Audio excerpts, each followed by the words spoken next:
What helps a nonprofit build like a strong foundation and to have recurrent donors? What's issue, action, impact? What is the issue? What action are you taking? And then what impact are you having? Women in Nicaragua would take birth control before fleeing their country to come north because of the things that might happen to them along the way. Yes, this is extreme, but this is a fact. It's there. COVID exposed a lot of challenges. And the idea, and I think that's what a lot of not-for-profits do, is... Today's episode on Thought Leadership Uncovered, we're actually uncovering a whole new purpose. We're talking about making a change. We're talking about making a difference. My guest is a person with a massive experience in giving back to the community. And right now, he's going to talk to us about basically his previous roles and what he's doing right now in his current role. So I'm hosting Trevor. He's the director of COM in CareFOR.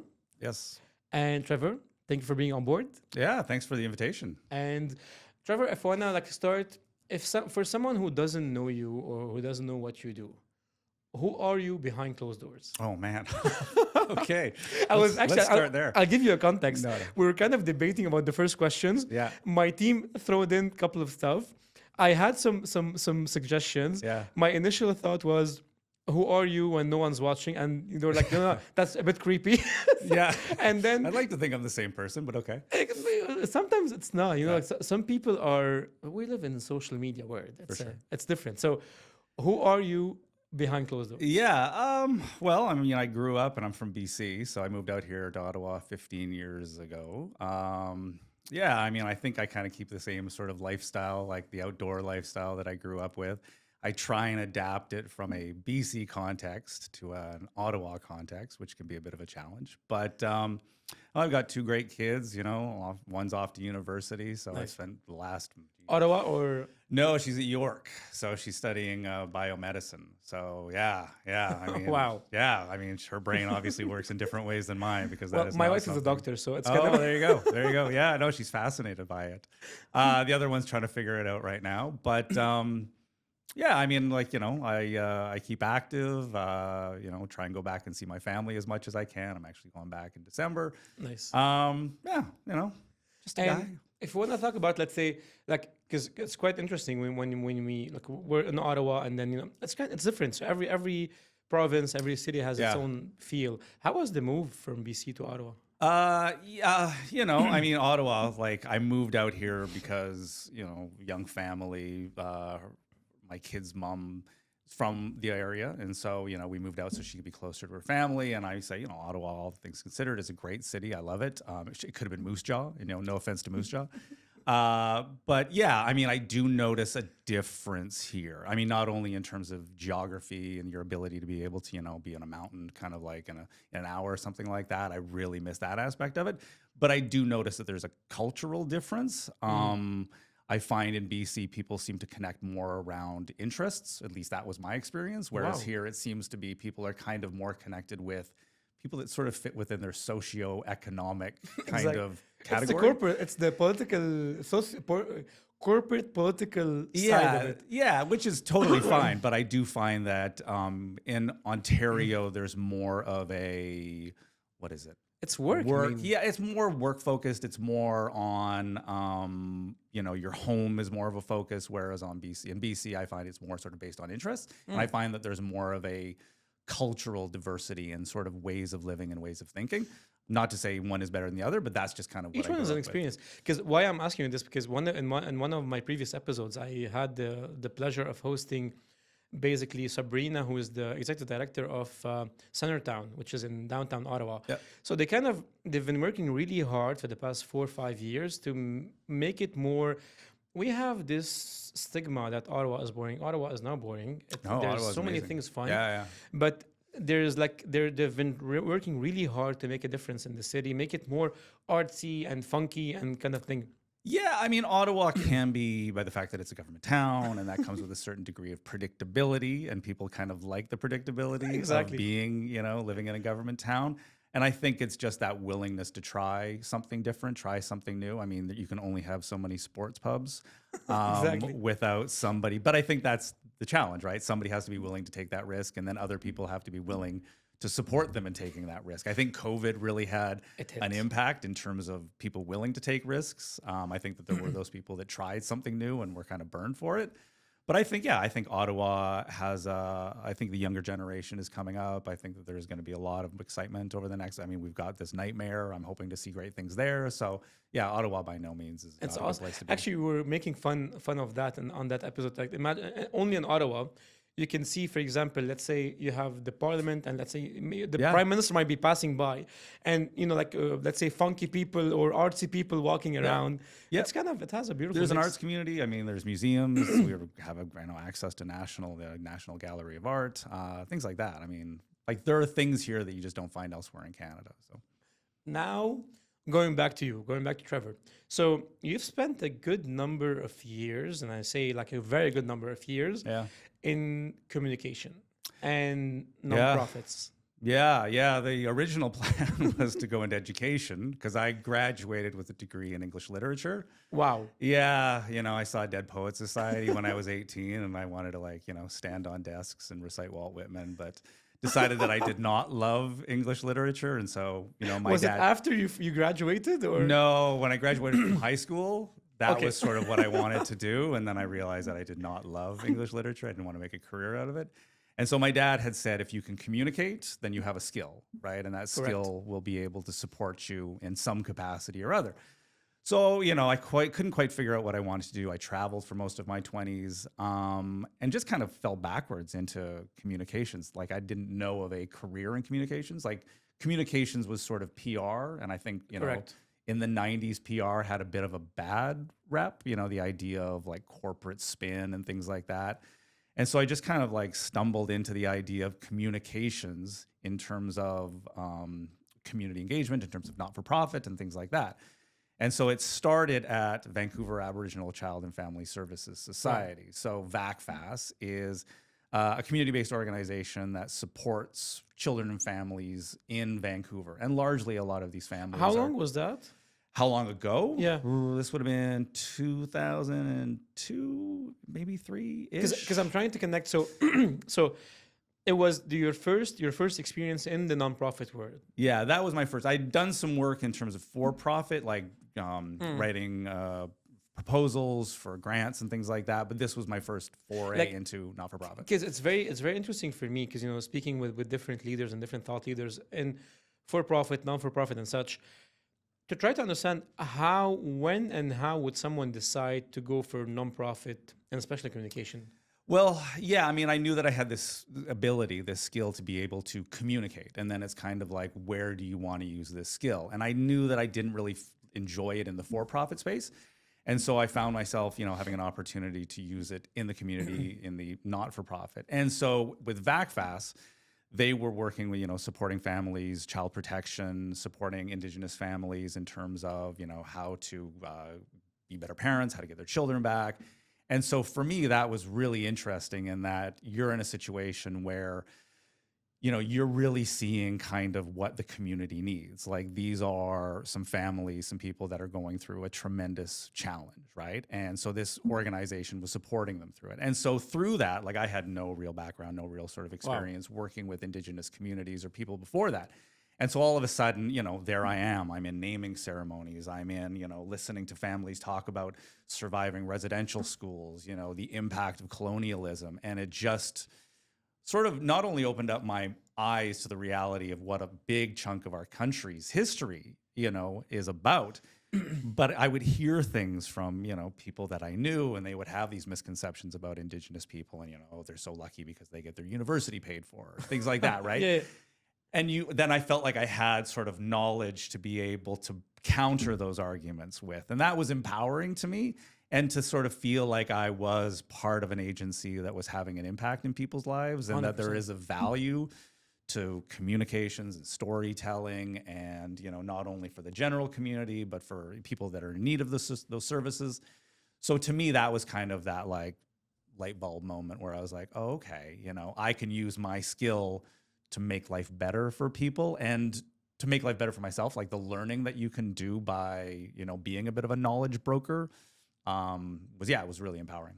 And when was the moment when you really felt that, That's what I want to do. Yeah, I mean, I would say it was at VacFast. It was the sort of most profound professional to date professional experience that I've had. Right, like I say, you're in you're in sweat lodges and naming ceremonies and things like that. Like your doors were opening in terms of my like I say, understanding of sort of the reality in the community and whatnot. The thing that I did find interesting, though, in that is that I'm not Indigenous. And so having to kind of like understand the 100%. reality of a community and to be able to represent that and to use, to listen and to use their words and their reality to be able to speak to whether it be people that are in the Indigenous community or whether it be to like the police service or the school board or whatever, to help them understand. And so I see communications in a lot of ways as being a bit of a conduit between a community that you're trying to support and a community that needs to understand what they're going through for them to get that support. On this note, actually, and correct me if I'm wrong, because I have this idea, being a marketeer for a long while, and then working in for-profit, non-profit, being also a volunteer myself for a good number of years and all that. I don't think, sorry, I don't think so. I've seen in my experience that it doesn't. If you know the issue, it does not mean that you're the best person to communicate it or to talk about it. Yeah. You need to be from outside of the issue, because in order for you to solve their problem, you have to be on the other side to be able to ask the right questions and then shed the light on the right stuff. Mostly, the people who are in the issue, if you get someone, let's say, Indigenous to handle the marketing, for example, I'm not saying specifically, but he might fall in the curse of knowledge. So he would think that everyone would know what he knows or she knows, and then the communication would be somehow fragmented. What do you think? I think it's a partnership. Like I definitely am a believer in my job is to support people. And I mean, I guess this is in terms of the message, in terms of people who have that knowledge, who have that experience, who have that, that understanding. How do I support them in getting their voice out? Now, I might be able to bring a certain skill set to that that can help them do that. I can, like when I work for the National Aboriginal Health Organization, working a lot with, say, whatever the Canadian Diabetes Association they're wanting to create sort of a toolkit to support Indigenous people in terms of health outcomes related to diabetes. So, I, having worked kind of in that sort of sector, can help I understand what their goals are, what they're trying to achieve, and how I can sort of bridge a gap between them and sort of Indigenous community, Indigenous ways of learning. But I think, not for profit, you can look at that in terms of there are things that we can learn from for profit, right? Like in terms of ways of working, in terms of just the more, I would say, outcomes. Accountability and because the thing is, the biggest misconception that people has for not-for-profit is that there is no accountability. No, it's wrong. Oh, there's accountability. There's big time. There's a lot of accountability. The difference is that and then the for-profit, it's how much you're generating in terms of for the company. Here, it's the difference that you're making. Yeah, it's impact. But you have to be able to track that impact, right? And that's a big part of what not-for-profits do. It's the number of people they've supported. It's the number of, people that are in the community of the people that they've supported. It's, especially with donors want to know that if they're giving you $100, that $100 is being used well. Governments want to know, governments want to know that if they are funding you to the tune of whatever, $20 million, that you are using that money well, because they could very easily give it to another organization that's probably wanting it just as badly. So you're constantly throughout the organization, if an organization is doing its job, 100%. Every part of that organization is, making sure that its work is efficient, making sure that it's tracking, make sure that it's monitoring, improving, so that, it's not just, okay, we'll just do what we've always done. We're going to do it better and we're going to improve. So as a communicator, your job is to work with those teams. It's not like my job isn't to make sure that those people understand it. Their job is to make sure that they're doing their work as efficiently and effectively as possible, and I can help in that process of making sure those people that need to know. On this note, actually, I'm glad, because it's gonna ease our way to the next question. But meanwhile, on the note that you said that yes, there's thousands of different NGOs or not-for-profit, actually like non-profit associations that are actually waiting for this funding. I was in an event actually. It was somehow last year with Ontario Helps, I think, and they were was it Ontario? I forgot. I'll get you the name, but technically, I got to know that there's like more than probably 70,000 non-profits in Ontario on its own. Yeah.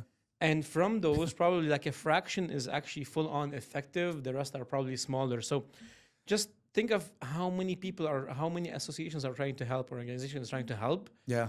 And why should we help this and not help that? The government would be asking. Yeah, I mean, government, the model from back in the day was like big government, they took care of everything, all that kind of stuff, like, your taxpayer dollars at work. And governments have figured out that it's a more effective use to work with these different not-for-profits, these NGOs, to be able to, for them to do it. They have the expertise, they have like the best processes, they know what they're doing. And so for any not-for-profit, their job is to use, whether it be funder, government funding, whether it be donor, whether it be corporate, whether it be foundation, to use that money as effectively as possible. And so, it's with, to a certain extent, with any business, right? If a business isn't not doing its job effectively, it's going to disappear. And 100%. the same is true for not-for-profits, right? If a not-for-profit isn't able to show that it's having an impact, then it's going to fade away. Governments are going to pay attention and they're going to give their funding elsewhere. So there are different levels. You've got those big players, whatever, thinking in international development, you've got your UNICEFs and your World Visions. But yeah, there are thousands and thousands. Actually, I want to remember the exact number. It's 58,000. 58,000. So in Ontario only, there's 58,000 nonprofit. It's actually, according to the Ontario Nonprofit Network, it's the event I was in, 58,000. And in a room where we can, we were even like 150 attendees from different associations and organizations. And I started thinking there's like probably like thousands and thousands which are still there. And everyone's trying to solve a problem. Everyone's trying to ask the government for something. You're asking your donors for something, which brings us to the next part, which is, in your experience throughout those years, how was the help of the government or the donors or even corporations, how has it changed across those years when it comes to nonprofits? Well, yeah, I mean, it's, each of those things has its own sort of answer. I mean, governments, excuse me, are obviously wanting to, prove impact. They're looking, whomever that is, the prime minister, the premier, they're wanting to show that taxpayer dollars are being used as effectively as possible. Corporations, it's very much changed over the last while. The idea of corporate social responsibility has become an increasing priority for a lot of, the idea of a corporation not being just something, a group of people that sells something, but the idea of that they have a purpose, they have a value, that they're trying to make the planet better, and that aligns with some other, not-for-profit NGO that is doing the same thing. So how can they work together? A lot of corporations have developed their own, sort of NGO charity foundations. So they're, going more all in.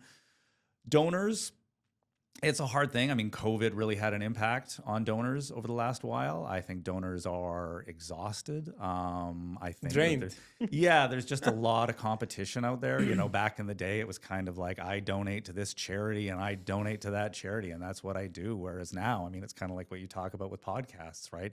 I'll donate to this, but then I'll just give that donation there, and then I'll donate to this, right? It's more purposeful. It's not. Again, there's no recurrent customer, I would say, or recurrent donor. It's a purpose. So what purpose are we serving now? Yeah. And I think that's a big part of what not-for-profits are trying to do, is how do you create a community of people, right? I think, we at CareFOR have the benefit of like working with people that are largely older, and there's more of a mindset of, I, donate to this charity and I'm connected to that charity.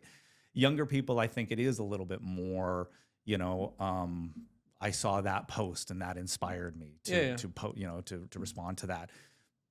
So for not-for-profits to be able to work to create that community, Movember I see as an example. Oh yeah, exactly. As a charity, or whatever it is, an entity that is really trying to connect people around sort of a cause. And it's not just about, about mental health and cancers and things like that. It's bringing people into a community. So I feel like, the future of not-for-profits is how can you make people stick and not just kind of like, be there for the moment and disappear. Awesome. Which I love that. And which brings me to the next question, which is what helps a nonprofit stands out today when we're trying, to try to build like a strong foundation for the donors and to have recurrent donors? I mean, do good work. That helps. You know what I mean? Like you can only pretend so long. And so I think I always say that it always starts inside, right? Like if you're doing good work and your staff believe it, if you're following a mission, if you're following a vision, and if your staff are united around that, if your board is united around it, if everybody's doing things the same way, if there's a pride and a belief in what you're doing, that's going to radiate. That's going to, your clients, your customers, your whomever, your donors are going to see that. They're going to feel that. And so I think that if you are, really focusing on the inside first, the quality of your service, the quality of the thing that you deliver, I think that's a great starting point. Beyond that, I think it's, it's issue, action, impact, right? Like what is the issue in the community that you're trying to solve? What is that thing? And does that matter to the community? Is that something that you can help people understand? This issue is a significant issue, right? And our organization is working on this particular issue. What action are you taking? What is it about you? What's your value add to this whole thing? Who are you as an entity? What do you bring to make life better for people that are dealing with that issue? And then what impact are you having? Like, is it working? Are you effective? What stories are you telling? What data can you provide so that the donor or the funder, whomever, once they see, it's not just about we had this moment with this person. It's that we changed this person's life and we're doing it for 12,000 people a year. So I think if you can keep that cycle going and just keep people coming back, 100%. Then you develop loyalty, right? And it's all about developing loyalty. Don't overpromise, don't underdeliver. Just make people feel like they are a part of Something bigger. Yeah, like you're a part of this solution. CareFOR is working hard to be a part of this solution, supporting seniors living in Ottawa, going through very challenging times. If you support us, you are a part of this. Like there's a role. I love the framework that you mentioned: action, mission, impact. Action, issue, action, impact. Issue, action. I love this framework. I think this is going to be this is beautiful, because and I love something else which you mentioned, which I try sometimes to convince stakeholders in nonprofits that yes, it's right that you don't have a customer technically, quote unquote, but the government is your customer, your donor is your customer, and they're your client at the same time. Because if they're happy, they're gonna come back. If they're happy, they're gonna spend more. If they're happy, they're gonna give you more. But I think in some, many of them, they fail to see that because we kind of take it for granted when the government is sometimes giving us something, or even a donor. Right. I think that's the main, I would say, a problem that might be, I'm not saying with all of them, but somehow we need to understand that even when it's a grant, there's a certain accountability for it to keep them coming. Yeah, I mean, government relations is a sort of a challenging one in the sense that government understands that there are specific needs, right? That there are things that have to be dealt with, that they have to be supported, but also, a big part of what any NGO does, and I'm thinking, I've been wearing my international development hat, a big part of that is public engagement, right? Like a big part of what you have to do is to convince the community that this matters, that the plight of women in Africa, children in 100%. Central America, that is important, and that the government should be funding it, because if the people don't care, the government's not going to care. If the people care, and if they're going to their MP or their MPP or whomever it is, and they're talking about these things, then they'll be like, okay, maybe there's something to this. Maybe we should pay attention to it. So there's this exchange of, you have your donors, and if you are a donor-based NGO that requires donors, you want to make sure that they understand, that your value, you don't want to disappear into the ether of all of this stuff. You want to continue that relationship.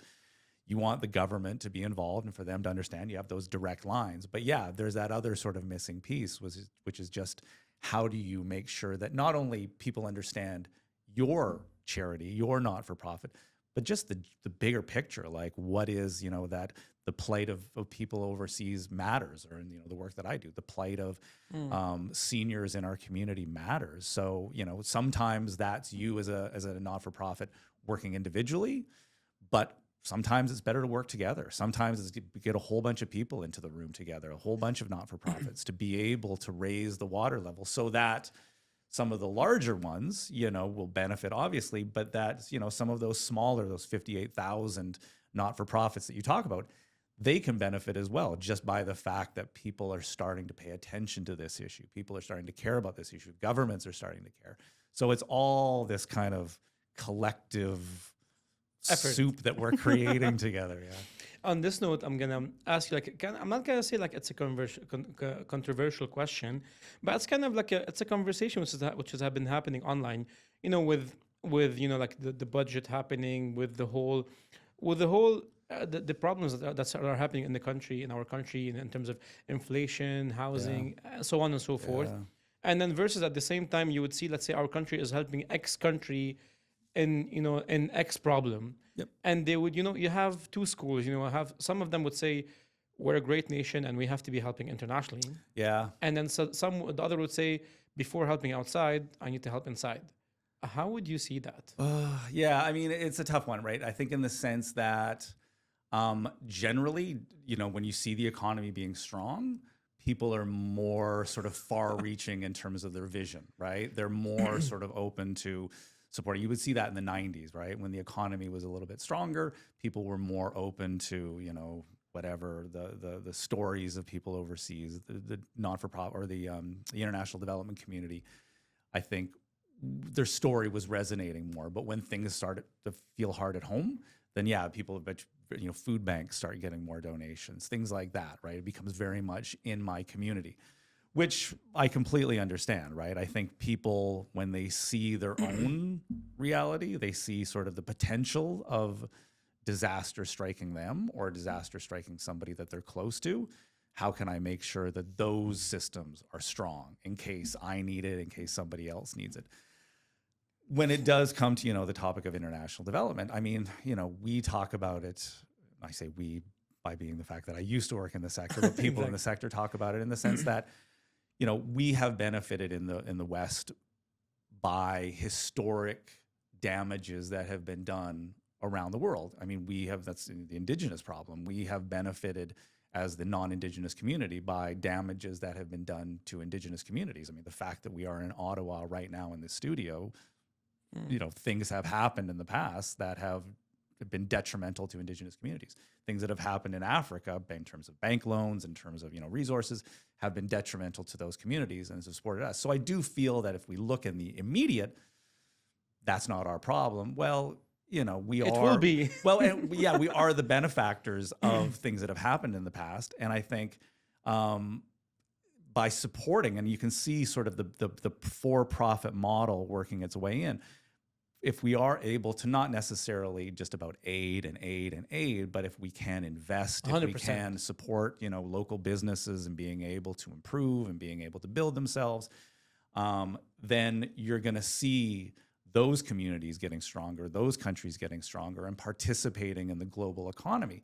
And people also, will say, and I'm sure there are people throughout our community, they struggle with the idea of immigration and they don't want people coming to Canada.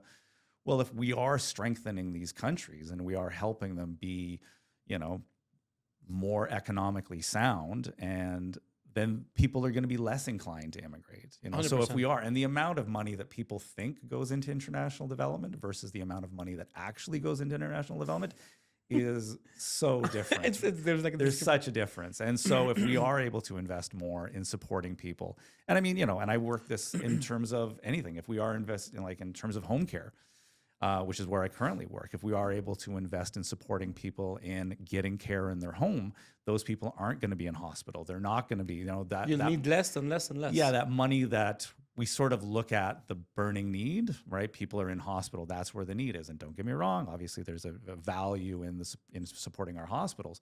But if we are investing in home care, then a lot of those problems that exist in hospital aren't going to be there. We're going to be strengthening the base, which Exactly. is something we ignore. And I love what you said. It's technically we're solving the source, we're solving the problem, not the outcome. If I can, let's say, you spoke about the home care. I can solve it before they get to the hospital, so this way I won't have an issue with the hospital later on.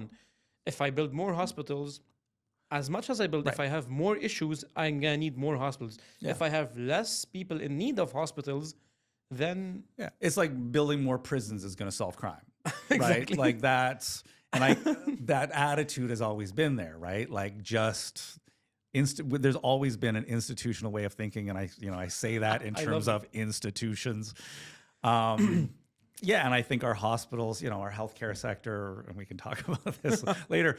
Yeah, I mean, it's trying to. COVID exposed a lot of challenges, and the idea, and I think that's what a lot of not-for-profits do, is how do we invest upstream? How do we invest in those things, whether it be education, whether it be community healthcare, whether it be supporting people, Indigenous people, so that those things don't become problems down the line. The more that we can strengthen at the base, the more that, hospital admissions, people, mental health issues, ambulance, drivers being overwhelmed, those things are going to be not solved, but reduced.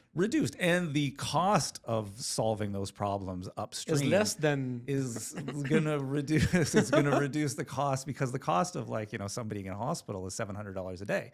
Somebody getting care at home is $100 a day, right? I was actually talking to someone, and they told me, I forgot on which episode was that. He was actually technically, so the government, let's say, or the Canadian government, whenever they want to get a new medical doctor, it's $1 million. It's literally like $1 million per doctor. Yeah. Between his compensation, and so on and so forth. So technically, if less people, obviously we cannot have less people in need of doctors. We need more doctors, but we have to solve it somehow before it gets to that sense. Yeah, I mean, the primary care issue, the doctor issue, is massive. That is not my area of expertise. Exactly, but just but I do think that, I have friends that are doctors, and I think that they struggle daily with the reality of, just what it means to be a doctor, and they're overwhelmed, and, it all floats down. It's like a cycle. Kind of thing. Yeah, and I mean, somebody is picking it up, and so if, somebody's not. Mental health, for example, like if somebody's not getting support in terms of mental health, that's the number of visits the doctors, hospitals, and whatnot are facing that have a mental health component to it is massive. And so if we're able to get supports in terms of mental health in the community, if that becomes normalized and standardized, then that's going to benefit other people, 100%. And so, the cost of, and doctors burn out. They're just like, I don't need this, or they go somewhere else. And you can see that there's travel. there's this shift. Like friends of mine from the UK, they're like, I do not want to be a doctor in the UK anymore. Actually, they my come to doctor Canada. There's so many doctors from the UK. Exactly. My doctor actually, he came from the UK. He's been here for a couple of months, and he's super happy. Yeah. And then at the same time, you see doctors from here going somewhere else probably, but so it's kind of like it's magical. Going back on the point, just to wrap up on the part of the common mistakes. What would you think are the common mistakes that nonprofits are doing, or they're having when they're approaching funders, or let's say like institutional funders overall?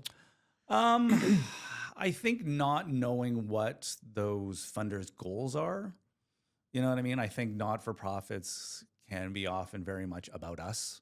You know what I mean? Like, I think it's just like, this is us. This is our story. This is us. This is our story. And I think, people often funders want to, you have to know why Doug Ford or, whomever it is, I almost said Stephen Harper, Mark Carney, or, the MP or the MPP or whomever it is, what their goals are. They want to make sure that their community is happy that their community is being, well supported, that they're not having issues come to their home.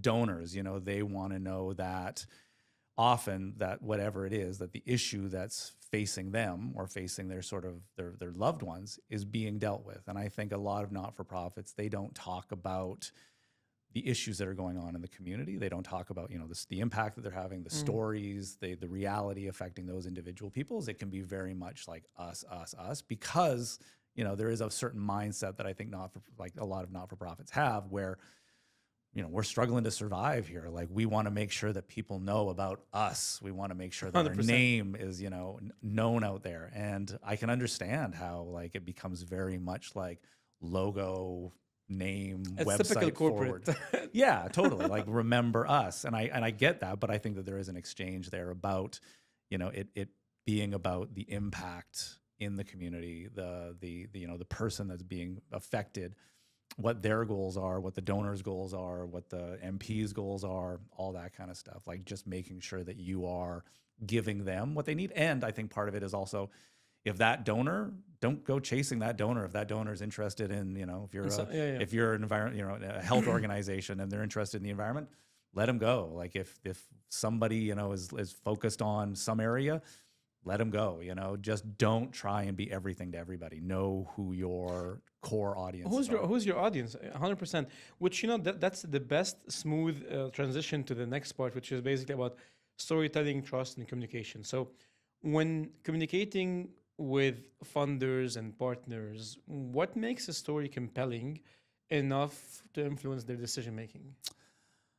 I think, you have to show, it has to mean something to them, right? Like, I think the story, if I'm telling a story, it has to have a human element to it. Like, I listened to one podcast, we were talking before about podcasts, I listened to This American Life. And the thing I love about This American Life is that it takes the stories of just everyday average people and it just makes them somehow compelling, right? Like, we watch Hollywood movies and we think, oh, what an amazing story, explosions and all that kind of stuff. But I think every good story has a core element that resonates with the viewer, right? And so what is it about that person's story that is meaningful? We can have we can create a video or a story about, a gentleman who's been discharged from hospital and our physiotherapist comes in and she provides him exercises and that kind of stuff.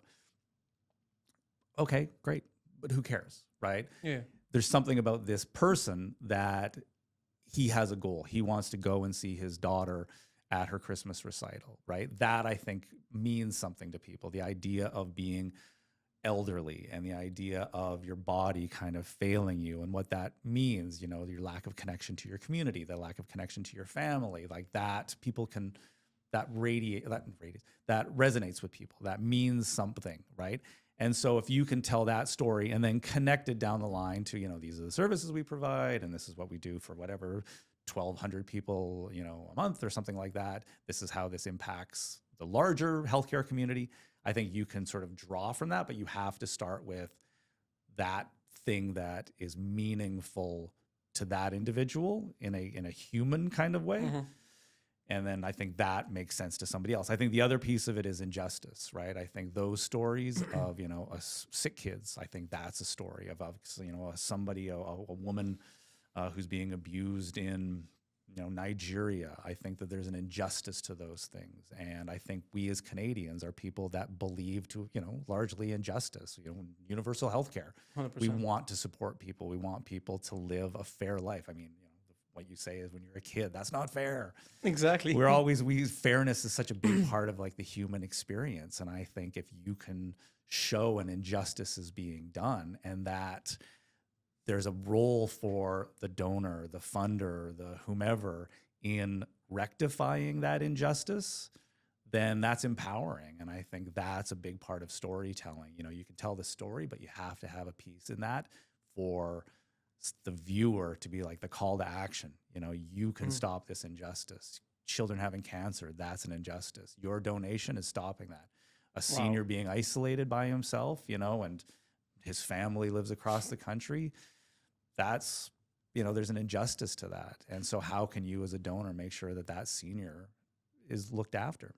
Actually, you just answered the next question, which is technically, like, how do you see, how essential is the storytelling and a clear, let's say, brand perception and direction is essential to actually making a difference in the nonprofit space. Yeah, storytelling is interesting in the not-for-profit space, because not-for-profits, like if you look at the reality, because you see stuff, whatever charity, whatever not-for-profit posts on its Instagram or its website and that kind of stuff. And not-for-profits, I think, struggle with that whole dichotomy between the real, genuine plight of people. We would say in the international development sector, the flies in the eyes, right? Yeah. Those videos that you would see in like Ethiopia back in the 90s and or the 80s, just the horrors that existed in these communities. Or hope and solutions, right? The idea of making life better, like we are a part of improving. And I think there's that sort of balance that goes on in any not-for-profit communications whatever boardroom. Like, how do we present ourselves? How do we present the work that we do? Because the reality for a lot of not-for-profits is really hard, right? Like I was in a home on Friday of CareFOR. We support people in the community, seniors, people with disabilities, a lot of personal support workers going into people's houses. And so I wanted to do like kind of a day in the life of a personal support worker. And so went into, followed this personal support worker into somebody's house, and there was this gentleman, my age, from what I could tell. I don't know his diagnosis, but I believe like had ALS, I would say, in a cocoon of a bed, lift over top, and the PSW was lifting him out of his bed and, putting him into his wheelchair, and he was going to go bathe him, and he was going to go, and obviously that person and that family has been devastated by, this diagnosis that's impacting them. And so, and I was like, what do I do with this? What do I do with this story? Because you see videos online, commercials for personal support workers, and it's, a bright lit room. It's, somebody putting a meal in front of an elderly lady. It's not the case. That does happen. That does happen for That's sure. But yeah, the reality of, a woman, I was listening to oh gosh, this is going to be maybe too intense, but talking to a woman that I used to work with from, I think Nicaragua, she would talk about how women in Nicaragua would take birth control before fleeing their country to come north because of the things that might happen to them along the way, right? Wow. That's the reality. That's intense. Unbelievable. And when people talk about like, oh, these people are coming, to Canada from wherever and, easy ride, like if that's what you're willing to do to leave your home, imagine your things are not good. You know what I mean? 100%. So that's the reality. And I mean, there's not-for-profits all over. You look at, say, I don't know, Shepherds of Good Hope as an example. They, there's a video of a gentleman, and he's, trying to get his life back on track. But I'm sure what those staff see on the daily is nothing. That's not what they see on the daily. They see that, and I think that's the direction that they want to go to. So point being is that as a not-for-profit, as a communications team within a not-for-profit, how do you walk that line between this is what we actually do on a daily basis 100%. and what the audience wants from us, wants to see? Because, maybe back in the day when, what you had 12 channels on TV and there was nothing to watch, and you see Sally Struthers sitting there, telling the story of children in Africa, you pay attention. But now, yeah, people are just, we can skip. Yeah, you can skip and you move on. Like, people want hopeful stories. And so how do you walk that line between, some really hard realities of what not-for-profits and our staff are dealing with on a daily basis, and how the community wants to see the world that it lives in? And some people definitely want to see, the reality, but some people are just like, that's too much. And so how do you show impact? How do you show, issue? Without really kind of going into those places. I think actually what you just said, you got me thinking to something which is really spot on. Two parts. One, so I'm a volunteer. I'm a person who grew up to be a volunteer. I was in Red Cross. I always tried to make a difference in the world. Growing up, I was raised and brought up by making a difference, and for the greater good, for seeing a smile on people's face and then doing something good. And then, as you were saying that, we always think, yeah, or like we think, yeah, that this is not fair. And we grow up like somehow when we're growing up, we think we can fix everything. We can't. Yeah. For me, after 10 years and 12 years of volunteering, I kind of got to a place where I'm not gonna say I hit the wall. I kind of felt that I'm a volunteer. There's those big organizations. There's a certain gap between me being a volunteer, all those budgets going in, and then there's like a disconnection between what we're doing on the ground and what the corporates are doing with their corporate stuff. One of the stories which what you're mentioning right now, really, it brought me back to that. It was probably like 15 years ago, and we were actually visiting an elderly people. It was like he's 86 or 7, Yeah. or 87 years old, the age of my grandpa at that time. And then we were in Lebanon, and then we go there. We're like I was in Lebanese Red Cross, so we have our equipment, our stuff. So we were the youth side, not the emergency side. So we're coming to bring him, let's say, aids and to fix his house. And the guy is sitting there on a December, and there's an actual, like, it's raining because definitely it's December, and there's an actual hole, like a 5-meter hole in his ceiling. Yeah.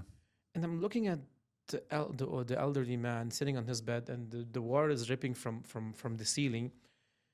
And I was gonna almost cry, like even right now, it goes through my heart. It's like, do people understand what's happening there? Like, there's a person who's, and I know at the same time, I had my grandma who, thank God she had a good house because of her kids and stuff. She had her family around her, and she's living her whole life, like in a decent way. I think it goes back to your point that, yes, this is extreme, but this is a fact. Yeah. It's there. Yeah. Yeah. I mean, that's the reality of the world around us, right? And I think, we're all aware of the challenges that exist. We're also aware of the beauty. I think that's something that is often lost in our day to day. It's just like, wow, look at the sky today. It looks amazing. 100%. Like, look at, the light that's coming into this room is fantastic. Like, I think we become so wired. Well, yeah, I got things that I got to do. I got to pick up my kids. I got to this, I got to that, right? Like, I don't think that you can fault anybody for just focusing on the things that are in front of them. Right? I just got now a light bulb moment on something. So actually 2 parts of the conversation, and you're a communication person. You will think on the same scale. Technically, we should have maybe 3 layers of communications for our audience. Maybe we should have the extreme stories for the people who are do they have willingness to watch this, because some people can. Yeah. And something lighter and something lighter. So going back on the audience, so it's not one campaign that's going to make a difference for us. It's different layers of campaign based on the willingness of the person to engage. Why I'm saying this? Yeah. Sometimes my wife likes to watch those. There is a guy in Africa. I forgot his name. Neil something probably. He helps dogs in Africa. So he was, I think, an addict, and then he recovered, and then he moved to Africa to help. He's helping dogs. Okay. If you watch the stories and you watch his Instagram, it's actually you can cry because they're dogs, and they're in need. Yeah. So my wife's actually watched them, and then sometimes she cries. And I was like, for me, what I tell her, like, listen, I think there's enough bad things in the world for me to consume sometimes this type of content. Yeah. But it got me thinking, I do have the choice to stop watching this and then move on. Right. The person living in it doesn't. No. They can't stop the misery that they're in. No, yeah. And now I feel bad. Yeah, I don't want this whole thing to just be, terrible, right? I think that there's a lot of great stories. Like, there's a lot of great stories out there for sure. But yeah, I mean, I think that not-for-profits generally, they work in those hard spaces, right? Correct. They have they see those daily realities, and that's their job. That's our job, is to support people in dealing with those things. And I mean, you talk about, and like, again, goals. Everybody has a goal, right? That guy's goal is it's not the idea of like, I'm going to make sure all the dogs are taken care of. Like, if I can make 1 dog and then 2 dogs and 3 dogs, right? One step at a time. Yeah. And I think that's sort of the mindset to look at it at. Like, the idea of I want to correct and I want to undo. That's a hard a reality to look at. It's like, how can you've got this giant tanker truck, right? How can I just shift it, a degree and a degree and a degree, and I think that's a big part of like what not-for-profits are trying to do is how can you shift that mindset more towards solving this problem, because there's so many players involved in it. It's not 100%. just your wife sitting on the couch watching, Exactly. whatever it is, Instagram. It's funders, it's partners, it's, all of those different Logistics. groups. It's You're just trying to, shift it a few degrees into a different direction. And if you can do that, depending on scope and scale, 100%. that can be thousands, tens of thousands, millions of lives. So now going back on CareFOR, basically. So you guys work across senior support and community care. Yep. Which would be the areas that you would think that there's maybe gaps or opportunities to be focused on? With senior care? Well, yeah, I mean, we talked before about home care, right? This is my advocacy hat I'm putting on right now. Yeah, the value of home care. The biggest thing that we are, I think, and a lot of healthcare agencies are struggling with is just recruitment, right? Staffing. A lot of staff burnt out through COVID. Our struggle, and one of the things like home care agencies deal with is we don't have parity with hospitals in terms of wage salaries. Yeah, like home care staff are paid $3.50 to $10 an hour less. Wow. Yeah, than somebody that would do the same job in a hospital. So how would you convince someone to do the same thing? That's a for great less? question. Wow. Yeah, I mean, one thing that we do offer is like, work-life balance, flexibility. Often when you're in a hospital, you are in a hospital. You're racing, you're rushing, you're doing all those things. When you're in a home care environment, you have more time to be able to be with that client. You can build more of a relationship. You have the flexibility to schedule your hours so that you can, pick up your kid from school. You can do those things. That's for those people that I think have worked in the hospital environment, who know how sort of intense it can be. They can kind of move into a space where it's like, okay, I want to have a life too. How much is the discrepancy between let's say being with home care, like with you guys, versus the hospital? Well, depending on the position, $3.50 to $10 an hour difference. Wow. Yeah. So, and it's all connected. But cost of living, cost of food, cost of rent, it's cost a cycle. of this. But I'll tell you how it makes sense, and I think yes, going back on what I was saying, how can you convince someone who's doing the same thing, let's say to get paid maybe like, let's say $100 here and maybe 75, let's say dollars there, or 85, or I'm just saying random numbers. But I think I know, yes, it might sound utopia or, like bigger on a bigger scale. It's maybe if we have to convince them about the purpose. Yeah, for sure. And I think that's part of what I talked about before, starting with the inside, the value, the vision, the who we are, the what we do, why it matters. And I mean, with CareFOR, oh boy, we have 35 different programs. We have transportation drivers taking people to their doctor's appointment. We have nurses going into people's homes. We have cooks in senior support centers. Nice. And so, yeah, part of what we do, we have staff work in retirement homes, is like, how do you connect everybody around this is who we are, this is what we do. Whether you're somebody driving somebody to an appointment, whether you're somebody going into a home, that the idea is we're giving choice and we're enriching lives, right? 100%. The idea of that's what we do, whether you do this or this or this. The outcome is actually this person, this elderly person who got on his appointment on time, who got, taken care of. Yeah. And their life is made better thanks to, and I think, hopefully people understand the value of home care allows people to be able to stay at home, right? Like 100%. a family wants to stay together in their home. And so home care allows that to be the case. If that nurse, if that personal support worker is not, lifting that gentleman out of bed every morning and putting him into his wheelchair, what options are there for him? Exactly. He's into a care facility and that family is pulled apart. And so that personal support worker understands it, and he or she sits there and he talks with him every day. How are you doing? It's not just about, that kind of thing. It's like, how's your day today? A lot of our seniors, they don't have anybody else in their lives. And so that relationship, that time that they're able to spend with them, massive. I was watching a podcast for a psychologist. Actually, he's a Lebanese guy as well. So he was obviously living abroad, and he's a psychologist and he's a writer. And then his mom was living alone. I don't know, I forgot in which country. And then he was saying that he called her probably like 1 or 2 p.m. and she sounded like her voice was just like breaking, or like, it was, when you wake up, you're still, or like you're still like you haven't kicked off your energy fully yet. Yeah, when my mom calls me at 1 o'clock in the morning. Yeah, Well, yeah, somehow. I know. So and so his mom calls him. It was 2 p.m. He calls her. It was 2 p.m. her time, and she sounded as if her day, or she's still, her voice is Right. still like dry or breaking. He's like, "What's wrong?" She's like, "This is the first conversation I'm having right now," Yeah, and that broke his heart. Which brings me back to yeah, your point. So when you're at home, you have your care. You have someone asking you, "How's your day?" yeah, That's half of the cure, maybe, or half of the yeah. purpose. Oh yeah, meal delivery. We drop off meals. Like somebody. Yeah, somebody's is now a widow or a widower. They don't have anybody cooking for them. Maybe if it's a gentleman who doesn't know how to cook and he's eating hot dogs all the time. Yeah, yeah. And he's McDonald's, watching right? whatever it is, YouTube videos. That's isolation. Isolation is a massive problem among seniors, right? Is that families generally don't all live together. You don't have your kids 100%. down the road.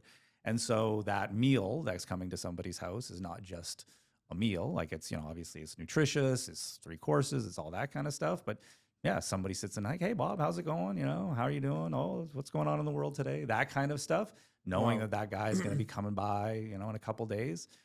It's not a cure. You're It's not better than nothing. Yeah, I mean that's the thing. You're not curing the problem, but you're helping. And I think there are in the not-for-profit world, there are those groups that are trying to solve the problem, trying to cure the problem, and then there are those groups that are just trying to make life manageable for people, trying to 100%. help them Realistic. Also, we can never solve 100%. At least let's make it less, less worse by 30-40%. Let's say. Yeah, I mean, and I think that's one of the things that I've always sort of gravitated to in terms of not-for-profit in my work is that it's always, for whatever reason, just been people, right? The 100%. idea of indigenous families, the idea of international development, working with people that are trying to do something, working with seniors that are trying to live better lives. They're trying to sort of, keep the effects of aging at bay. Yeah, so there's something about that human struggle, that human need or whatever it is that I guess I've always sort of been drawn to. Exactly. Yeah, because, and that's the funny thing about it is historically, when I started, Indigenous health, Indigenous community stuff, in terms of international development, the people that I was working on behalf of, representing, were very different from me, right? 100%. Now that I'm almost 55 and I'm working in, God bless. yeah, and I'm working in seniors community stuff. I was invited to, I was dropping something off at a senior center, and they're like, oh, bridge on Tuesdays. And I was like, you talking to me? And I was like, oh my gosh. Yeah. I'm entering into this world, which is the first time and my dad recently passed and he had home care, things like that. So I'm moving into a space which is unique for me to You're almost feeling be it. living the reality of the services that the organization that I work for provides, which is, gives another layer to the work. Another perspective. I'll tell you on a different level. Also, maybe not as intense. So, my wife gave birth 5 months ago to our. Congratulations. Thank you. Wow. So one of my team as well. She had her baby 2 months after. I was like, listen, you're gonna have a different perspective from me because I've seen my wife going through it for the past 5 months. I'm going through it. Yeah. Yeah. So I do know what you're going through firsthand, Yeah. and trust me, I'm gonna be extremely supportive. Yeah. It goes back to your point, but when we feel it, it's different. I can always tell you how hard it is to do something. Yeah. When you're doing it, you're gonna understand. You're like, oh wow. Yeah, I mean, not once you have that experience, and I think for us, in terms of going back to donors, a lot of people that donate to us, excuse me, are people that have experienced it. 100%. They're the child of somebody whose father passed away in our care. They're the wife of somebody who goes to our adult day program. Once you're in it, once you've experienced it, your brain totally changes. Yeah, and it just that idea of wow, this actually matters. This has impact. This, this benefited me, this benefited my family. And I think that's part of your goal as a not-for-profit or a charity, is to radiate that beyond that person and to say, you know what, this is what we're doing for all of these different people in the community. And you supporting us is going to support not necessarily somebody that you know or somebody that experience that you've had. It's going to benefit people that are a part of your community. And you can 100%. say, and when you say community, you can broaden that to, you know, the country. plains of Africa. Yeah. If somebody sees themselves, Even the word. yeah, if somebody sees themselves as part of that community. And I think that's a big part of, you know, what not for international development, not-for-profits are doing, is like making people feel a sense of connection, community with the global community. 100%. Yeah. So how can you make people feel a part of whatever it is that you're trying to do? And Trevor, how do you see it? Let's say, how do you see the future of nonprofits with the Canadian, let's say, landscape changing, and you know, with our social landscape changing overall? I mean, I think we're still doing work. I think, you know, I think that there's more opportunities for not-for-profits to work together. I think that's happening more. I think there's more opportunity for not-for-profits to work with corporations. I think that's happening more. The relationship with government's still there, obviously. But I think we're trying to learn from one another more. I think we're trying to be connected to one another more. I think that we realize, you know, there's more value in working together than working against one another. I think that, you know, it'll be interesting to see in terms of charity and in terms of donations as the landscape shifts. And life is getting harder. Yeah. I mean, like I said before, a lot of the people that support us are of an older generation and I think have a certain perspective on charity. Younger generations, I think it's a little bit more experiential. I think it's a little bit more influencer based. I think it's a little bit more sort of, you know, social credit. The idea of the ice bucket challenge, for example, exactly. you know, that was something that everybody kind of was like, oh, that's an experience that I can Global. have. It's a global thing. Totally. I can have this experience in support of something. All the better. I can post it on my social media. I can sort of, you know, show myself as being an ally, whatever. Black Lives Matter, same idea. I am curious about sort of, you know, just the waves. The comings and goings of it all. But I think, the cost of living, you know, university students know how expensive university it is. They know how expensive it is to buy a home, like all those things. So I think not-for-profits are going to have to become creative in how they engage. More vocal, I would say. Without being too much. vocal, you know what I mean? There's a lot of noise out there. So I think, you know, just ideally continuing to do good work, continuing to like have an impact. But I think we're going to have to be creative in how we show it and how we make people feel like they're a part of it.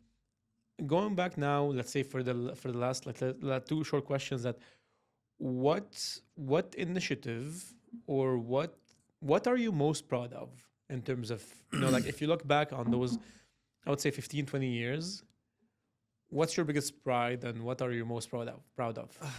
I mean, it's like your children, right? everyone you're proud of. I don't know. I mean, I think that like I look at different phases. Like, you know, working in indigenous communities, like I felt like, you know, I'm not saying for me personally, but just part of, you know, the organization that I worked for, you could see the journey that families were taking from A to whatever Z. And to feel that you were a part of that, I think for me was really impactful. Working into international development, being a part of like nutrition, global advocacy, even in a very tiny role, I felt a sense of pride to that. But you know, there's this one campaign that we're doing right now in Pembroke, which I'm just really enjoying. It's this woman who lives in one of our retirement homes, and she's taken it upon herself to do this walk. And she's trying to raise $12,000 for programs, you know, like art therapy, pet therapy, recreation programs at our 2 retirement homes in Pembroke.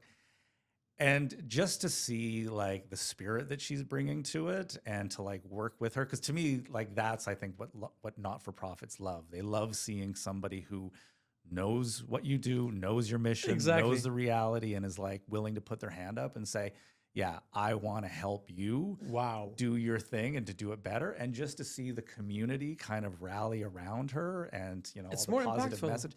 Yeah. Like people, I think, want to see, you know, for me to stand up and say it. Okay. You know, But great. them, Yeah. But for somebody that actually is living it, somebody that's willing to, you know, stand up for your not-for-profit, for your charity, and to bring people together, to me, that's just like, that's everything that you want. It shows that what you're doing works, and it shows you're that doing something right. yeah. And then for people to just like jump on board and be like, yeah, I support you in that thing that you're trying to do. And how can you just sort of stay in the background as much as possible and just let her, you know, let her do her thing and 100%. and you know, raise money. And so she's doing great. She's raising Beautiful. money. Yeah, she's raising money. Would love People to are see jumping that on board. campaign. Yeah, it'll be really interesting to see how it all plays out. I mean, you know, it's until the end of the year. But yeah, just, you know, a conversation with her. We did a walk kind of like last year that we're not doing this year. And she was really disappointed because she was like, you know, felt so good by the fact that she had raised $2,800 and, you know, the impact that was able to have, that she saw, like we were able to buy furniture with that. And so she's just like, I was a part of buying that furniture. And so when we weren't doing it this year, we're just like, okay, well, do you want to keep doing it? Do you want to do something? And she's like, yeah, okay. And so, all right, let's figure this out. And so we created this campaign. And so, yeah, so just for her, you know, art therapy, pet therapy, all these things that we're going to be bringing based upon the money that she's raised 100%. is going to be great to see. You know, just the pride that I'm sure that's going to give her is, yeah, it's what it's about. Awesome. Yeah. And Trevor, what advice would you give to young professionals now coming into the nonprofit sector in terms of whether communication or overall, I would say? I think that there's benefit in being in not-for-profit. I mean, we talk about like being like not-for-profit unicorns when you're not-for-profit, like that you're kind of wearing multiple hats, right? That you're just, you know, you generally in not-for-profits, especially in communications and in fundraising, the shops are small, right? You're kind of, you know, often there's one person or two people that do communications. And so I think that there is opportunity for people to be able to work within the 100%. not-for-profit, like just participate on projects, participate on campaigns, you know, anything that whatever HR needs, if it's like around recruitment, get involved in that. If there's something related to, you know, the realities, the day-to-day, get involved in that. If there's, you know, just whatever that is, I think that by the fact that working in not-for-profit allows you a certain amount of freedom and scope within that not-for-profit, do it, you know, just because that kind of stuff, it gains experience, you gain connections, then any opportunity that you have to be able to connect outside, take advantage of it. Go to conferences, go to meetings, go to workshops, that kind of thing. Like the more that you are connected, the better. Then the other part of it, I would say, is go talk to people. Like talk to people, ask, you know, send emails to people that be outside. Well, that you want to learn from, right? I think when you're young, and I say this to my kids, like you don't understand how much of an opportunity that you have to be able to reach out to somebody that you want to learn from and just be like, can you just tell me about what you do and like how you do it? Like you have at 19, 20, 22, whatever, you have more of an opportunity to have those conversations with somebody that is whatever further along in their career than you do when you're 30, when 100%. you're actually really trying to like work your way up. I would be, and I think a lot of people like me would be way more interested in having a conversation about not-for-profits, about, you know, charities, about communications, marketing, fundraising with somebody that's trying to figure it out, that's 20, than somebody that's like been at it for a while. 100%. Yeah. So I think just you have the ability to be able to go into new spaces, ask stupid questions, you know, just ask all the stupid questions and don't feel bad about it. That's, you know, you have the curiosity, let curiosity be your guide. And now that was beautiful, by the way. So going over all of that, and if we're talking now about Trevor, so from international development to, you know, different non-for-profit, nonprofits, and then, you know, now CareFOR, what's next? Oh, I mean, professionally, like I'm enjoying working at CareFOR. I think there's lots of opportunities. There's so many stories to tell. There's so many things that we can try, campaigns. I mean, advocacy, working with governments to, raise that funding envelope to for parity for our staff. Yeah, I mean, like I said, I'm working on my way to 55 here. So Hats off to that. thank you. Thank Looking you so great. much. Well, I appreciate that. Yeah, but I think just, I bounced around kind of in my younger days of communications, learned a lot along the way, but I think I'm enjoying where I'm at, feeling that I'm offering value to the organization. Yeah, I don't know when retirement's going to happen, but probably won't be for a little while. Yeah, travel as much as I can, be outside as much as I can, explore the world as much as I can. Amazing. Yeah. And Trevor, that's been an amazing conversation. Yeah, it's Really, fun. I thank you. appreciate it. Thank you for all. It was. I'm sure there's like I still have like a zillion question in mind, but like for the time Yeah, right now, leave them wanting more. That's the exactly. key. So really, I really appreciate this conversation, and thank you for the like a heavy knowledge sharing that you've had. I'm sure like our listeners going to be like very happy to listen to every single point. Hope so. So thank you for that, and I Yeah. wish you a great like drive on the mission, Thank you. and thank you for making a difference. Yeah, thank you for inviting me onto this podcast, and thanks for being curious. Thank you.